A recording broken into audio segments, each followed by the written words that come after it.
Well, I'm Zach, and this is Missy, and we are here to represent Safe Families for Children.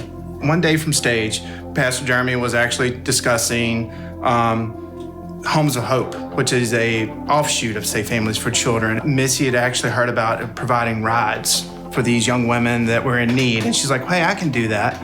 And we just went up and was talking to Jeremy, and he had prayed over us and would just prayed for a softened heart for me personally.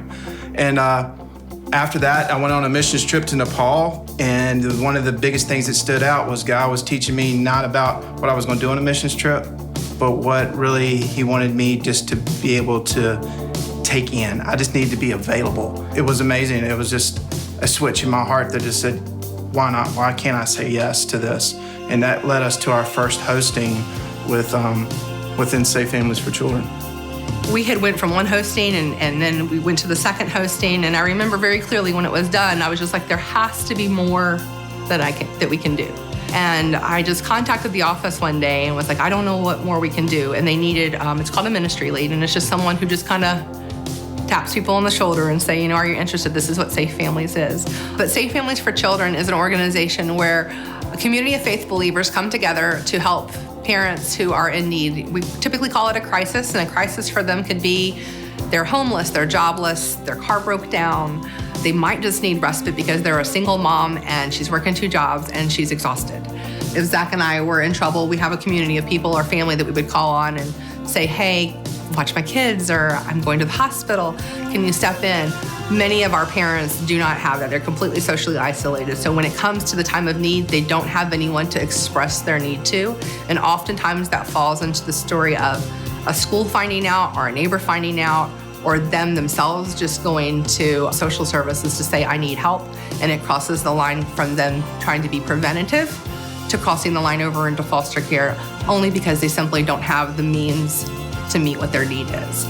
We have a lot of different roles that anybody could serve, from I don't really want to do anything but provide diapers to I can open my home for, a couple of weeks. The average hosting for Safe Families is about 43 days, but they can go longer, they can go shorter. It always depends on how the parents handling things. But so we have a host family who opens their home. Everyone is background checked to host the home, and then they open their home to the kids. We also have family friends who step in to help the host family and the placing family for babysitting or respite being we need a weekend off, a vacation, or just to love on our parents. So we want someone to be there, to be their encourager, to be the one who speaks loving truth to them. Like, you've not done these things yet. What can we do to try to help you move you on along the path? And then we have resource friends, who are people who, as I think Zach had talked about, stepping in and just doing anything as far as providing diapers or a car's broken down. We had a young mom that had some heater problems within her home, and I knew nothing about HVAC, but I had a buddy of mine that did, and I contacted him, and he got in contact with somebody that was an HVAC representative. And this guy was willing and able to go out and check her HVAC unit for her. As we partnered with her, we were able to see other people partner with us to help this young mom. A community of people surround not only the host family, but the parent that was in need as well. Most of our parents are socially isolated, so just to bring to them a community of believers that can surround them and pour out the love of Jesus to them and welcome them in and show them a new way of doing things. Well, good morning, everybody. How are you this morning? You good? Hey, Bedford, we're glad to be together with you guys, or if you're watching online today, it's so good to all be together. My name's Todd Foster, and if you're at another campus or online, you might not have heard Andy was doing our announcements, and she said I was the worship pastor. And I used to be, and I lost my voice, and now I'm the missions pastor here at Blue Ridge. So way to rub it in, Andy. Thanks a lot. That felt good. This is Missy Tuck. Everybody, welcome her. So, guys, how about that song we sang earlier, Waymaker? I don't know if that resonates with you, but I love, love, love what it says. It's so appropriate for today, and we're in the middle of it. My wife leans over, and she's the student ministries director here at Blue Ridge, and she's like, it's so cool today. There's one of our students who has come through the foster care system, and he said yes to Jesus last week, and he's putting his lock on the wall over there this week. So yeah, come on. The cool thing about that is there's somebody in this room that you were a way maker. You made a way for someone. God used you to make a way for someone to come up close, and their eternity will forever be changed because of that. And that's what we want to talk about today. So before we jump in and we talk about safe families, I want to kind of just give you a little recap and get our feet grounded on where we are as a family, as Blue Ridge. So if you remember, we kicked off the year with the series, What is a Disciple? Right? And so Woody and Jeremy have been putting this out in front of us time and time again. So a disciple is someone who what? Follows Jesus, is being made like Jesus, and is on mission with Jesus. And so week 3 of that kickoff series of the year was being on mission. And so I wanna give you just a little snapshot so that it helps us get some traction. And it is the why behind what you're gonna experience today. And I promise you, you better put your seatbelt on, because it's gonna be really good. And I'm really believing that God is gonna ambush each and every one of us today. So if you remember in Mark 1:17, Jesus says, come follow me and I will make you what? Fishers of men. Yes. And so later in Luke, Jesus goes on to describe what he's gonna be about, what his kingdom's gonna be about, what his mission's gonna be about, what he's gonna be doing. But then even after that in Matthew, it says Jesus went throughout Galilee teaching in their synagogues, proclaiming the good news of the kingdom and healing every disease and sickness among the people. He just didn't talk about it. He did it. He went out and he rolled up his sleeves and he got involved with the things that he was talking about. And I love how Jeremy describes this. And I'd really encourage you, if you didn't have a chance to hear that talk, go back and check it out. You can find it on YouTube or on our website. But he's like, what was his motivation? What was it? And we've heard this verse probably more than any other verse. What is it? John 3:16. For God so loved the world that he gave his only son, that we might not perish but have everlasting life. His motivation for all that, for getting in the dirt and rolling up his sleeves, was so that we could know him and we could be close to him because he loves us. And that's the stepping stone that I wanna jump off today, because I know Missy and I know their story and I know what God's done in Safe Families, and I know that their motivation is out of love. But I want you to experience that today. I want you to be able to see it and feel it and pull up a chair like it's your living room. If you're online, you're probably sitting in a chair. I hope you're not driving. Do not do that, all right? Let's pull up a chair today and let's pray and ask God that he would move in our hearts as we spend some time. Heavenly Father, thank you. Thank you for inviting us to be a part of your plans, to be a disciple who makes disciples, someone who's following you and is being made like you and is on mission with you. And today, as we talk about that stuff, would you ambush each one of us in a really personal way so that we can be on mission with you. As we kind of lean into that one, what's it look like to be on mission? That we would see a beautiful picture and then respond in Jesus' name, amen. All right, so Safe Families, you got to see the video, you saw a little snapshot of what it is, and we're gonna explore that a little bit more. But Missy, I'd love to hear from you, I'd love for them to hear from you, what effect it had on you and your family specifically. It has been a long road of yeses, from my husband not completely on board for foster or adoption, and my heart has always pulled at it, to being prayed over by Jeremy, to saying that first initial yes to a missions trip, actually. And God used the missions trip. Zach went to Nepal, and he got to spend time at the trust home, and to watch Dolma and Arjun, and their yes influenced his yes, to just realize that we don't have to do anything but say yes to what God's asking us to do, and he will absolutely do all of the rest. So his yes to saying, okay, let's do this. And then it was like fast forward. And he literally was on the plane home from Nepal, and we got the call for our first hosting. And that opened the door for us to see our kids then were 13, 5, and 8. It allowed us to see gifts God placed in them that I don't know that we would have ever visually seen without that, because they got to love on kids and babies and other adults. Our first hosting, the mom was serving time in jail. So when she got out of jail here, you can just visually remember having a dinner with her and the child's dad, and both of them are convicted felons and have a long history of just not the best things. And just sitting down, and we were playing cards with one another, and Zach and I having a conversation afterwards of going, we have tried our whole lives to protect our babies.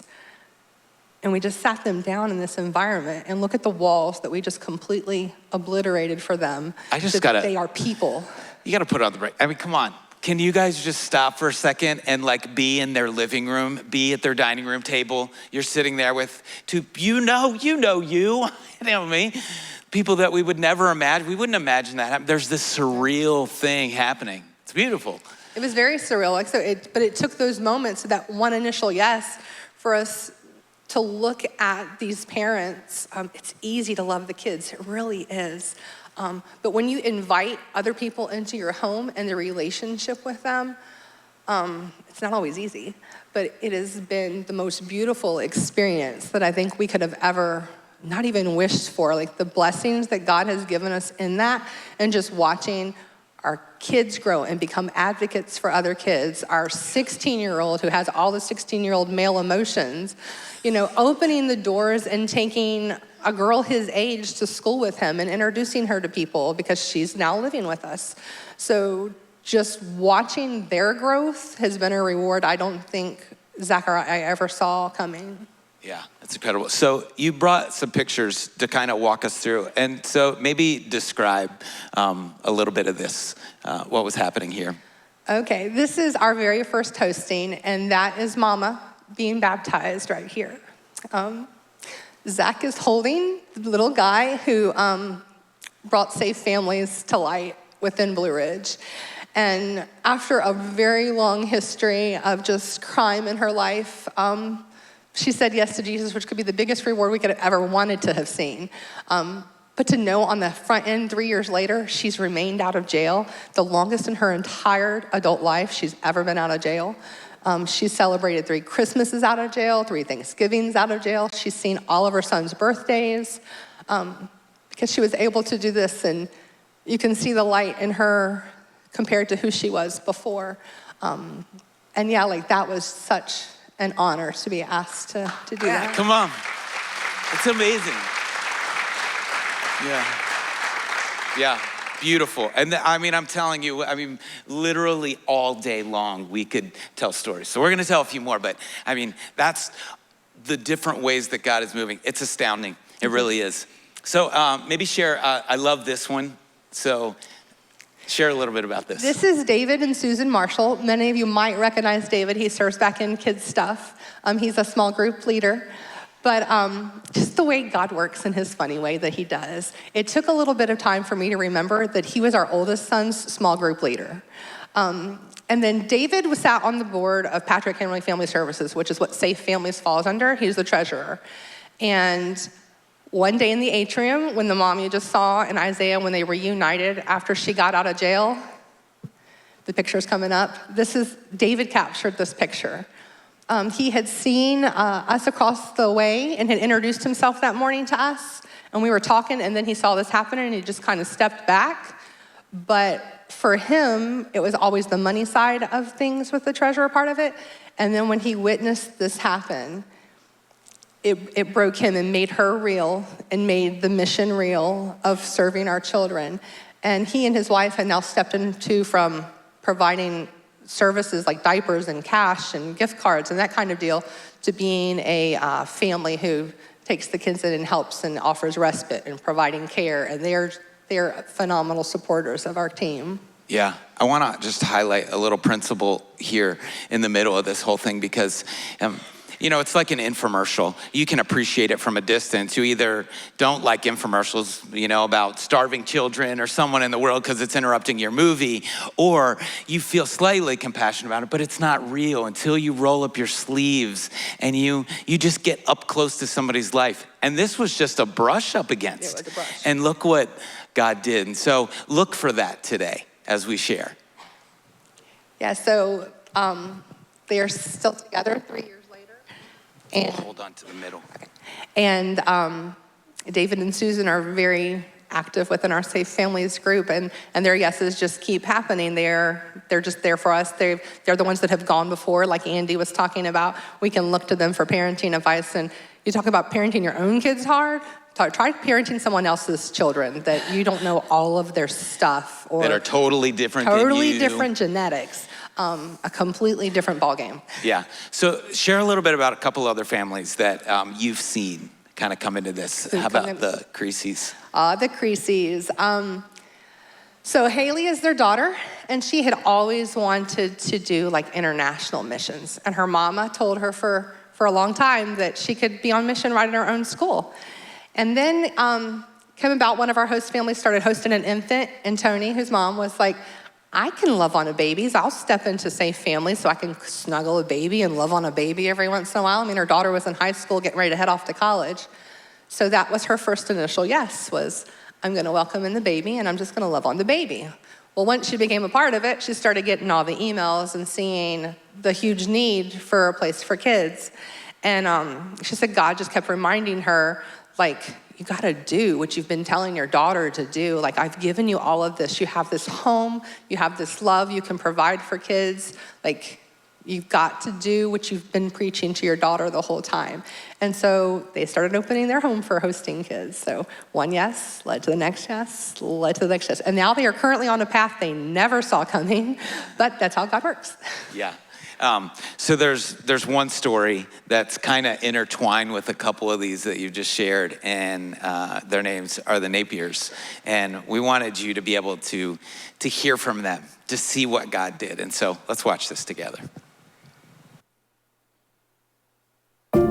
Honestly, there's been a series of yeses that have got us here to this point, so let's just say yes again and see what happens. And it's just been a yes after a yes after a yes.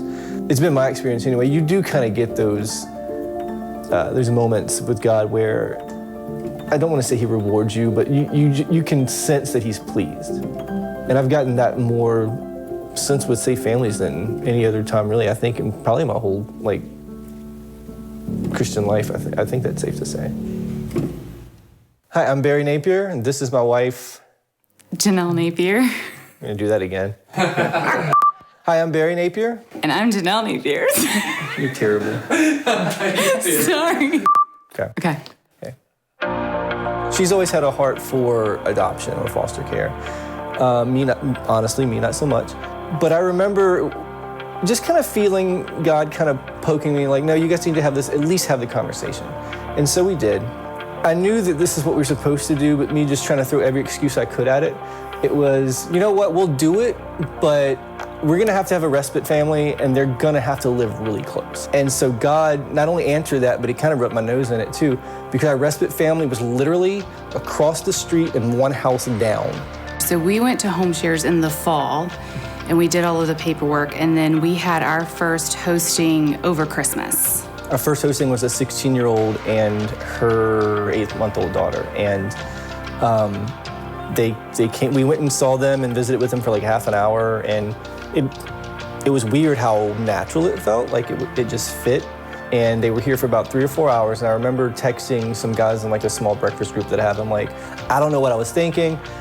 This is gonna ruin our Christmas. I don't know these people, and just that whole thing. And they prayed for me. And I just remember when they left, when the 16-year-old and her daughter left, and we talked about it. We were like, that was probably like the coolest Christmas ever. And I remember afterwards, like my mother, I think, putting on Facebook, like, hey, this Christmas, I got to see what Christmas is really about. I think probably the coolest part was watching the ripple effect from it. Like, our yes of stepping into that resulted in a lot of different people's yeses. So like watching our kids kind of open up about that when we presented it to them and said, hey, we're thinking about doing this. And they were an immediate yes. Just kind of seeing their heart behind that and wanting to make sure that both of these had Christmas gifts. Both of them had, enough stuff, giving up their space and their time. And my mom has been Granny Pam to like 5 extra kids at this point. So it's just really, it's really cool to watch and be a part of, but just how that yes just continues to keep going. Our next hosting was a 1-month-old that was severely sick and addicted to 4 substances when he was born. And there were people at Safe Families that realized, hey, you know what? Mom and Dad aren't gonna get themselves together as quickly as we had hoped. Would you guys be willing to keep him longer or maybe even think about foster care? And right away I was like, nope, I'm not there yet. Because he had been born substance exposed, he was malnourished. It was a day-to-day thing of, is he gaining enough weight? Do we have to take him to the hospital? He could not keep food down. He had what one of the doctors referred to as one of the worst cases of acid reflux they'd ever seen. But you lay him down, he'll sleep for 30 minutes, and it was just projectile, projectile, projectile. And for about a month, I think, we were waking up 8-9 times at night. We were lucky if we got 4 hours of solid sleep, and it wore on us. Like we took it out on each other. And I just remember laying there going, please go to sleep. Please go to sleep. Please don't cry. Please don't cry. Please don't cry. Just praying for sleep or praying for him to not throw up. When we came out of that, it was one of those things where I could look back and like, I didn't do it. That's God. And I look back on that today, like when I'm in like valleys or just negative thoughts, I look back to that and like, it was pretty incredible. It's something that we can look back on now and see God's hand through all of it, even though it was really challenging. But we're able to see now kind of the plan that He had, even though, we couldn't see what all He was working out. And so just being able to sit back and still see Him thriving is, I feel like it grows my faith every time I lay eyes on that kid. And one of the reasons that I decided to finally go ahead and do it is because He doesn't say, talk to your wife about taking care of orphans. He didn't say, pray about taking care of orphans. He says, take care of orphans. And it's really cool to kind of point people to that. But like He already said, do it. You don't have to pray about it. He said, do it. So do it. Man, that's such a powerful story. Barry and Janelle are here this morning. So, you wouldn't want us to do this, but thank you for your yes. And, we're grateful to God for your yes because it just opens up avenues for us to express faith and desire that. Man, that's so good. So good. Come on. And so here's the thing, because this is for Lynchburg, this is for Bedford, you guys, your community too. Or if you're watching online and you're somewhere else, this is for you. It's not for someone else. It's for each of us. And so, Missy, I would ask you, knowing your heart and all that God's done, and if someone was afraid and they were afraid to just take a tiny step, what would you say? Just say yes. God's been reminding me lately, and just feels like I need to share it, that He invites us into this. He doesn't have to ask us to be a part of it. He's inviting us in to show Christ's love to other people. And just the promise of just say yes, and He is going to do it all. If the yes is, I want to be a resource person, I know how to fix a car, I will fix your car. I can mow your lawn. It can be anything. You can take baby steps into the relationship because I promise you, He's going to pull you closer because like Barry was saying in the beginning, you're going, oh, not me. But He will, and He will use you for the betterment of His kingdom. I love you guys so much. Man, if you could just be like near these stories, it's just like the Holy Spirit is so close to this stuff and all the things that we longed for to experience. We want to be made like Jesus. Love, peace, joy, patience, gentleness, kindness. We would love all that stuff in our life, right? We're like, please, God, just give me a little bit of that today before I go to work, for something. It's made on moments like this. All those things work together, following and being made and being on mission. Those things happen in scary, tiny little yeses. I mean, I've had lunches and breakfasts with Barry where he's like, I don't know how I'm gonna make it through this. And now to see where he is and the faith that he has and the yes that he has is because he just stepped into it and all that stuff working together. So when she says this, believe her, believe her. And so I think probably the questions that we have is, okay, well, what does this look like? You know, from big things to small things, where could someone start? Where is like a really small yes that would be a great entry point? A really small yes would just be supporting the host families that we have within the team and providing meals or gift cards, because, you know, Safe Families doesn't come with a stipend like you do with foster care. It is completely, you are taking that child on as your own. And it's a huge blessing to the host families to be able to go, oh, they need new shoes too.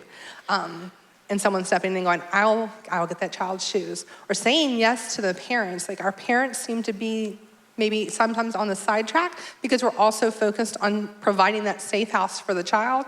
But if we don't change the parents' legacy, we're not gonna change the child's legacy. So like just pouring into that parent, welcoming them in, having a meal with them, like it can be tiny little steps, and they're gonna be scary, but they're gonna be so rewarding. You could ask any of us, they are still scary. No matter how many yeses you have, they are still scary because you don't know what's on the other side of the door. But you have to completely trust that when God opens it, he's there on the other side of it, waiting on you with all of the right answers. I love those simple yeses because I feel like as a parent, you know, I want my kids to I don't want to just tell them about Christianity or about following Jesus, about being a disciple. I mean, that's just, and, you know, after a while, especially with all the competition of things in the world, that's just noise. But there's so many small steps that I can just take my kids with me and do it with them to buy diapers. Anybody can buy diapers. I mean, you can be a student in high school or middle school or a college student. I mean, anybody can take those kinds of steps. Everybody can take those steps. The kids can say, all of our kids have taken those steps. Anybody who's done foster care, your kids have taken those steps. They've sacrificially given of themselves to a child that's not a part of their family. But they're saying yes as well. And what are we teaching them? We're teaching them that life isn't all about us. It's about loving others, and it's just an awesome experience. And when you take a step and you see someone, really see them, I think to see them is to step into their world and to meet their need and to come alongside them. And when you do that and you see what happens in that, then it becomes not so difficult to see that, oh, God sees me because he moved me to see them. It's contagious too. Yeah. The scary yes is going to be another scary yes. And I'm predicting that maybe they'll get a little easier down the road, but every time you say the yes, he's like, okay, come on. Yeah. I got you. I love that, you know, all these stories that you've shared and that I've heard you talk about were, you know, nobody went to the very end, the big one. They just said yes to a small little next step. That's a good point, though. So when you're walking into Safe Families, this isn't, I want to adopt a child, I want to bring a child into my family. The goal is always reunification with parent. We want to be that precursor to foster care and love on them and get them in a place to where that family can remain intact and not fall apart or be raised, you know, differently. Now, sometimes things happen that nobody has any control over. It just kind of happens. But just remembering, I just need to love this child for a time when their parent is just currently in need. Yeah. So maybe let's give a couple of the bigger yeses and maybe what that would look like. Well, I know just from personal experience, there are families here, you don't even have to be a family, you can be a single person, that there are people here and at Bedford within just our church family who your heart is beating really fast right now. And you know what that means. That means God is like tapping you on the shoulder himself and saying, yoo-hoo. So what I would encourage you to do is out in the atrium, we do have Safe Families tables. You can go out there, you can have a conversation. You can ask what the different roles would look like, whether that be, I want to be the resource friend and offer these simple things. Or maybe your gifting is, I can babysit for somebody for a weekend or a day, or I can drive a mom around. Maybe that's your next yes. So again, you can have that conversation. There's an application process to fill out. And it's just a background check so that we make sure that we're not sending kids with people who shouldn't have kids. So it's just the same things we do here at church to make sure our kids are safe, we do through the Safe Families program. It takes 6 to 8 weeks for it to happen. So you say yes today, we're not gonna send you a kid tomorrow. And just a good thing to remember is like the hostings come about as the parents need us. So sometimes there's lulls within our hostings, and it's just opportunities for us still to build in those relationships with the community of people, whether that be the host family or other families on the team, and just pour into them. But don't be scared of your heart beating fast. You will reap a reward that you won't see coming, and it might be a little ways down the road before you see it, but he is so good to us, and he rewards us in ways like, you don't ever walk into things thinking, I'm gonna do this because God's gonna love that I do it. You do it, well, out of obedience and out of just complete surrender to him. So, and when you do that, he's like, you're so good, child, you're so good. Man, that's beautiful. I love you guys. So here's the thing that I think is really important for you guys to see is that every one of these people, they're just like you and me. They're not some superpower that they have that you don't have. It's just, yes, it's a tiny little bit of faith to say yes. There are people that serve back in Be Our Kids and in Be Our Youth and in different places around here that have jobs during the week, that have families. They have as much on their plate as you have on your plate. And so it's a way of reorienting our space and our time and our rhythm in life so that we can say yes and allow God to invite us into some things that are unexpected. And if you, like, we completely understand you probably need to talk it over with a spouse before you say, hey, I'm gonna take a kid. Because you both have to fill out the application. But like, have those conversations. Don't be scared of them. Have a conversation with one another. Have a conversation with a friend. Have a conversation with any of us that have gone to it before. We're also, I think everyone received a little Connect handout on the way in. We're gonna be out here in the Start Here room the whole rest of the month so that you can just pop in and ask questions or go, all right, God's still tapping me on my shoulder. What do I need to do? And let us help you walk through that. We've all done it. We can all walk you through the process of it. And we just would love to be able just to see people say their next yes, whatever that might be. That's awesome. So one last story of a family. And before we kind of wrap this part up, maybe Jacob. Jacob. Everybody, I don't know if we're gonna have his picture or not, but everybody would probably recognize Jacob. He's our connections director around here. And a huge part of our Safe Family stories took place years before a hosting ever happened here within the church. There were 4 individuals, and Jacob was one of them, that got together on a weekly basis and prayed about safe families happening within the church. They wanted it to happen organically. They wanted God's people just to make it happen because, 50, 60 years ago, neighbors just took care of neighbors. We didn't have to be reminded that we needed to do it or have an organization to do it. It just happened. But as families became more socially isolated, they didn't have those people around them anymore to just automatically step in. So they prayed for years about this happening to the point that, like, when Zach and I jumped on board, we had no clue people had been praying about it. We were probably 8 months in before we even met this group of people that had been praying for this to happen. But Jacob went from, he's got many of y'all, many stories of many of the men around here. I'm not a kid person. I don't like kids.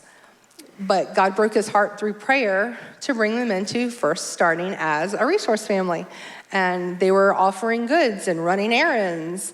And then they started opening their house for respite care. And they watched the little girls love it. They draw pictures. They love it. They love when they see one of the kids that have come through that they can recognize. And they remember their names. So it has impacted himself, his wife, and just that yes to what Jesus asked them to do in his heart breaking for kids that need a safe place. He has had some personal experience with all of that. So like God has just used his past to bring him to his next yes, which is being a respite family for us.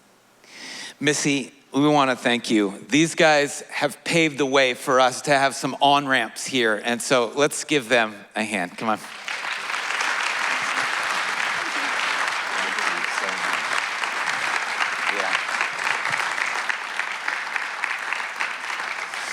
So guys, when we talk about local missions here at Blue Ridge.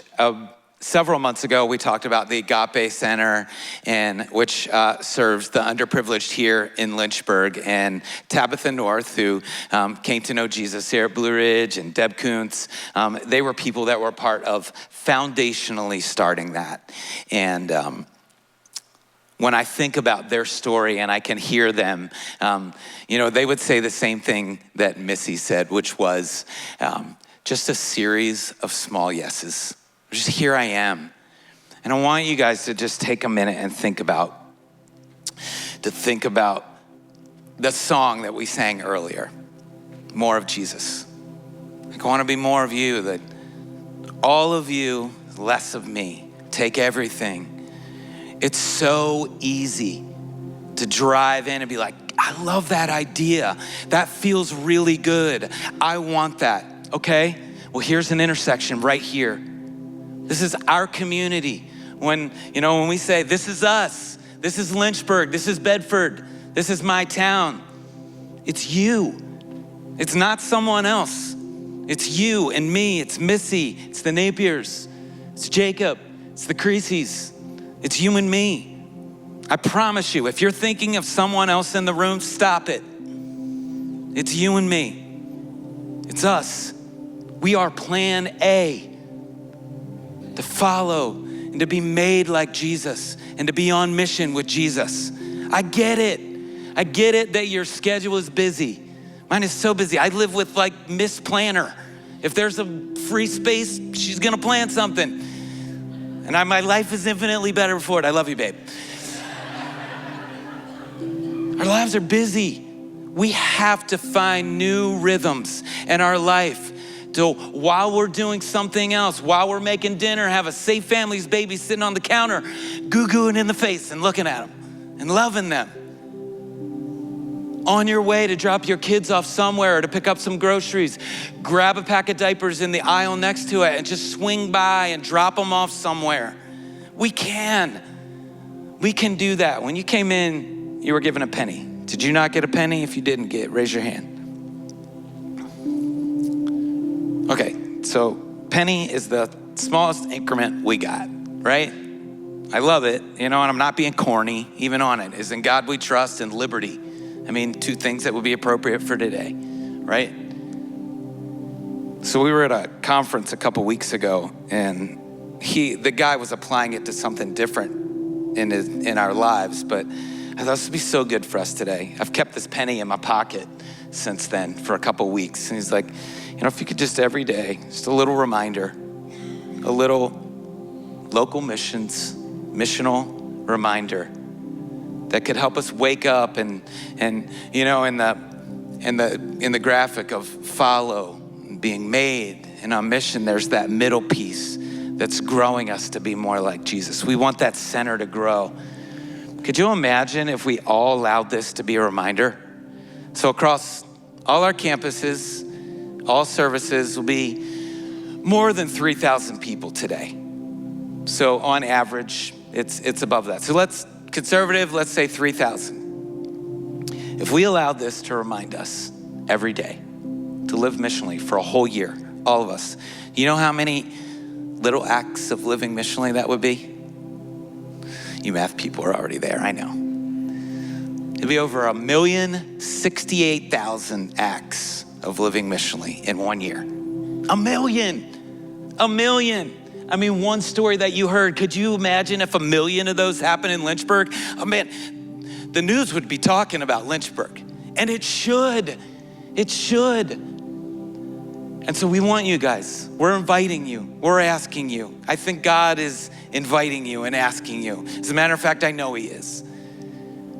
To just join in for a moment and open our hands. So I'd love for you to do that. I'd love for you to just stand with me. Come on.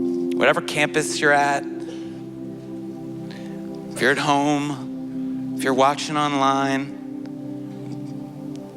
take your penny. There is a world that needs Jesus, that desperately needs him. So let's come and you ask with your own voice and your own heart, what would you have me do? Big, small, in between. What's my next yes? He'll show you, and it will be glorious. It will be wonderful. The world needs Jesus.